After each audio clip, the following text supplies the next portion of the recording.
There's never been a greater need for social connection, particularly at either end of the age spectrum. COVID has absolutely accelerated the disconnect between care homes and their community. They haven't been allowed to have visitors, or it's been very limited, maybe people standing outside the window. There hasn't been much human contact. We're absolutely delighted to collaborate with IMM Music and NHS Surrey Downs ICP to bring music to young and old for mutual benefit here in Bookham.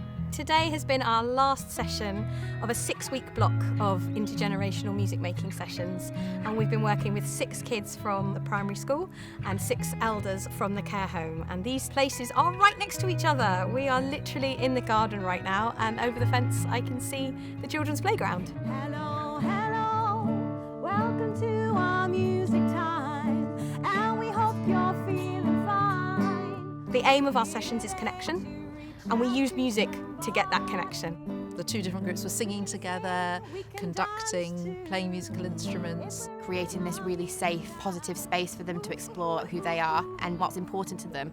Marion did something really wonderful with Happy, a tune that we all know and love and makes us feel good, and asked the children and the residents very basically, what is it in life that makes you happy?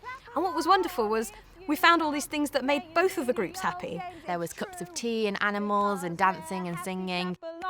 If you feel like dancing's what you wanna do. Woo! The children were so touched when one of the big things that came out of our discussion was that the elders said seeing the children happy made them happy. They just love listening to the children. They love seeing them smile. They love hearing the music, hearing the stories. We're so pleased that they'll come and entertain us, because that's what we need. Yes.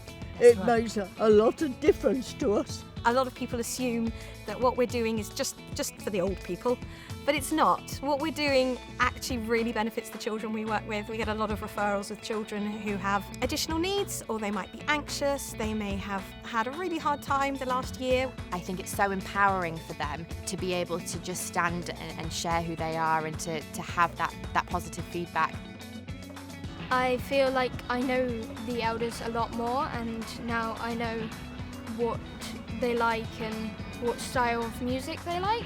Our hope is that now that that connection has initially been made, that Eastwick School and Keswick Care Home can build on that.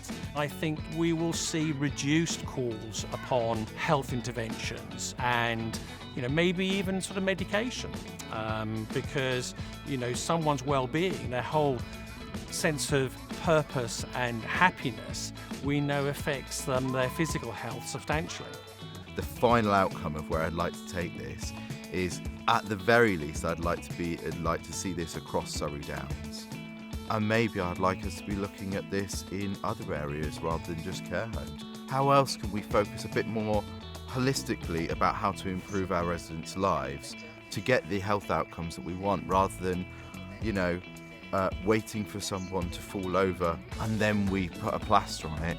Let's try and improve their lives so that they don't fall over in the first place. Let's take a step back and do all sorts of other things that we can do to make their lives and their community even better.